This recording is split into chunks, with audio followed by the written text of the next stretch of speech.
I learned one goddamn thing.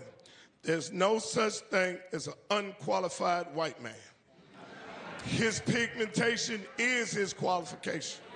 Because Trump had 34 felonies, and he still became president of the United States. I know R. Kelly in jail mad to the motherfucker. I only had 4 and you won't let a nigga sing a song. He could be president, but I can't drop an album.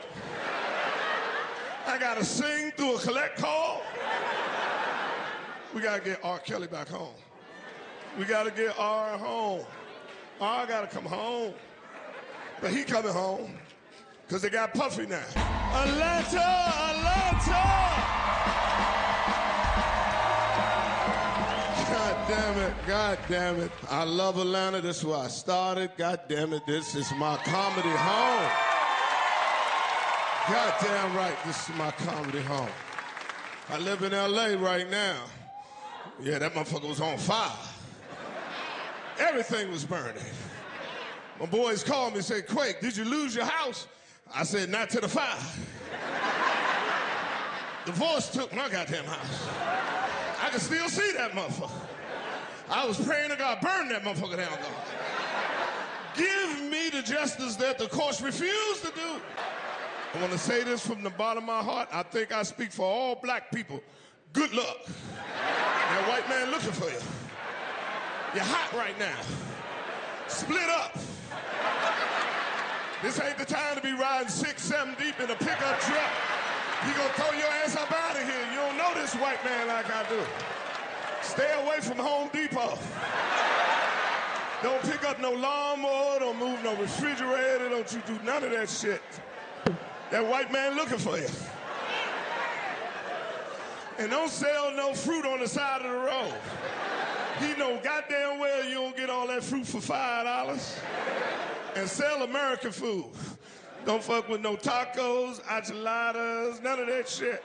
And if you're gonna sell American food, make sure your ass know the condiments that go on it. Mayonnaise don't go on corn on the cob. Butter, salt, and pepper. These ain't jokes. I'm just trying to keep their ass in here. I do a lot of goddamn interviews, you know, because all these people coming back making these accusations. One dude came to me, the reporter, said, Quake, do you feel any woman in your past gonna come back and say that you took advantage of them or something? I said, hell no. He said, damn, you said that shit with confident. I said, I'm very confident. He said, why are you confident? I'm confident because I pay for all my pussy. Every piece of it. I earn every pussy. I ain't never got no free pussy. I had to walk them home from school. I had to do all that shit, help them with their homework, raise another man's child. I earned all my pussy. These ain't jokes. When I got out the military, they said Atlanta is the mecca for black people. But when I got up here, they only had 3 hustles: illegal pharmaceuticals, stripping, and the music business. I wasn't in none of those. So I went on and opened my own comedy club and been in the joke-telling business ever since. To myself, we still dying of illness they done already cured for. And it's the scary shit in the world, because certain people, you know something wrong with your body, but you don't go. See, me personally, I would hate for something to be wrong with my damn body, and I never, ever do nothing about it. And then I just let it go and go, and then finally be rushed to the hospital, and the doctor like, ooh, if you'd have got here 3 weeks ago, that shit was just in your ear. Where's that now? In your foot. How long I got? Tomorrow. It's the scariest shit in the world. I get a physical every year. This year was no different. Doctor came in, I said, how I'm doing, doc? He said, I got your lab result back. Everything is looking good. You just have one minor discrepancy. I said, what's that? He said, your PSA is high. I said, what's that? He said, that's an indicator of your prostate. You being a black man, prostate cancer is prevalent in your community. What I need you to do is go back and see the reception, make another appointment, come back, I'm gonna do a prostate exam along with your physical. I'm running behind about a month and a half. I should be able to get to see you then. I'm like, fuck that nigga, we doing this shit today. I got Obamacare, nigga, put that shit on the bill. Let's run that shit up before that Republican care comes. I say, you wanna do it today? I say, yeah, I wanna do it today. So I started rolling up my sleeves.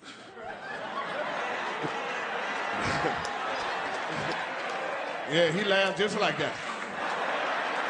He said, "No, we don't do no prostate exam like that." I said, "How you do it?" He said, "We do that with a rectum exam." I said, "Well, I don't think I got that on my Obamacare." I said, "I don't think Barack could do that shit to me." He said, "Just go in the other room. It's a gown behind the door. Take your clothes off, put the gown on, and come on back out. We can do the procedure." I'm going to tell y'all right now, my people from D.C., I have been rich my whole life. And I'm not talking about monetarily. I'm talking about rich of the blessing of my God.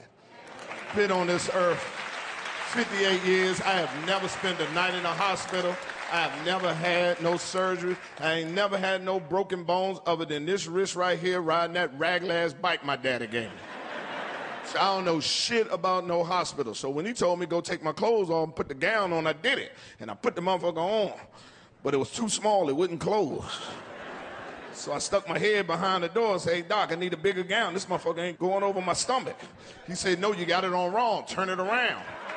I said, "I'll be damned. I know I'm wearing this gown right. Because if it's between my dick and my ass being out, my dick already understands. The ass is always covered. And every part of my body know that rule. If I only got one sock, fuck my foot. That motherfucker going down the crack of my ass. And if we doing a rectum exam, I know I'm wearing this gown right. Because you're going to have to lift this bitch and let me know this about to go down. I ain't just going to leave it open for you to come in there when you feel like it. I don't know what kind of... I don't know what kind of patience you be having with their head down, ass up. But I ain't that kind of patient. I need a head start, a warning. 10, 9, 8. Oh, shit. My ass is getting a little chilly. It must be time for him to do it. So I knew I had the gown on right. So I just walked out there holding my dick. I said, "I'm ready." He said, "I told you got the gown on wrong. Turn it around." I said, "I'll be down." He said, "Fuck it, just bend down and look over there." I said, "I don't like how you said that. You need to take that bass out your voice. You're a little too angry to be fucking with my ass right now. I think we need to reschedule this appointment. And if you're going to keep arguing like this with me, I need to put my drawers on. I don't like to argue with no nigga I ain't got no drawers on. You got your drawers on. Why can't I put my drawers on?" So I went on and bent back over. "Come on, let's get this bullshit over with." This nigga gonna say, "Stay still." I said, "Shit. You better hit this motherfucker while it's moving. I told you I'm scared. My leg is shaking because I'm afraid." So I looked over my shoulder. This motherfucker put gel on 3 fingers. I jumped the fuck up. He's like, "What's wrong?" I said, "Let me see what finger you're gonna use." "Oh, you ain't using that finger with that fucked up knuckle. I wish you would try to put that big ass knuckle in my ass, that football knuckle you got. I ought to whoop your ass for trying to put that motherfucker on mine. Your pinky you got should be able to find what you're looking for. I ought to whoop your ass, Doc. I'm gonna ask you one more time. Are you sure this the only way you can check my prostate? Because if I go home and I Google and I find this another test, I'm gonna come back here and whoop your motherfucking ass in front of all this equipment." So I went on and bent back over. "Come on, let's get this bullshit over with." He lifted up my gown. I say, "Oh, shit. It's about to go down." And he lifted it up and he broke me off. I'm like, "Ooh, goddamn." He said, "Don't worry, it ain't gonna take long." I said, "You ain't got long. Hurry up and find what you're looking for." He kept moving his finger in and out my ass. I said, "Fuck it, take your finger out my ass. If I got prostate cancer, leave it in there. I'm just gonna have to take it up with the Lord. But you ain't just gonna rotate your finger in and out of my ass like this no more, sir. Take your finger out of my ass immediately, sir. Stop right now. No means no, sir."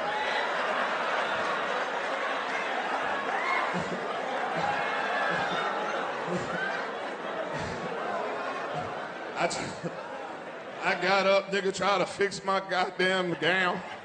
He gonna take the glove off all seductively. One finger at a time. Gonna look me in the face. Give me a box of tissues, tell me, "Wipe yourself off. Pull your drawers up. Follow me in the other room." I said, "This nigga just assaulted me. I've been raped." I went and bought me a Me Too t-shirt. I went all to the meeting. They're like, me too, bitch. It's me too. Y'all gonna hear what happened to me in that doctor's office. I got a story to tell. I left that doctor's office, ass just slippery. Slid all the way to the elevator. Couldn't even look another man in the face. I like, he broke me in there. He broke me in there. See the gay dude, I like, you a soldier. You could take a dick. I couldn't take a pinky. You tough, Twan. You tough. If you taking a dick every night, These ain't jokes. Hey, listen, I thought Kamala's gonna win. I support black women. I was so confident, nigga. I fell asleep on the lecture. Woke up the next morning and looked at the map. I said, who shot America? Did she win any votes? Did you count my vote? What happened to the AKAs and the Deltas and the Swifties and the Beehives and the Mad Bunnies and the women right to vote? And what happened to them motherfuckers? Trump whooped all their ass. Whooped all their ass. You know what? When I read the indictment, sexual assault and sexual trafficking, that's the one that got me. Say sex trafficking mean you went to another state to have sex. I'm like, oh shit. I'm a sex trafficker. I've been sex trafficking all my life. I gotta turn myself in. These ain't jokes. I could never go over another woman's house in another state that wasn't my woman and sleep over her house. I don't do away games. Home field advantage or neutral site. Ain't no way I could ever do that shit. All you men, sit down there and go over and stay over another woman's house, sleeping, and it ain't your woman, you got nuts. Fuck around and fall asleep, her last boy. Off out here. Chick came to me the other day and said, quick, I suck your dick for a dozen of eggs. I said, what you do for two? I get mine from Costco, they give you 3 dozen. I give you 2 for that thing. Man, she sucked my dick and ate my groceries. I'm selling chickens now. Anytime she come over, you gonna get some chickens from me. These ain't, y'all better not laugh.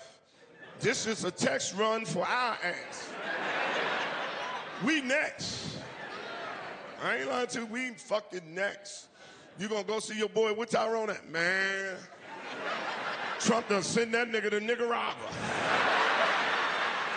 He said, all real niggas gotta go to Nicaragua. If you a real nigga, you going to Nicaragua. He ain't fuck with me, I'm African American. Trump a bad motherfucker, dog. These ain't jokes. We got a new president now. He ain't playing. You know who he is, Mr. Charlie. White boy Hacha. He ain't playing at all, motherfucker. He is not playing. Where my Latinos at? Damn, only 2. Something threw your ass out here quick. I seen a homeless dude with a girlfriend. Then I started thinking, you a bad motherfucker, you're the bitch that live with you underneath the bridge. You are slinging some dick. You know how good your dick gotta be for a bitch to live with you outside, nigga. You got that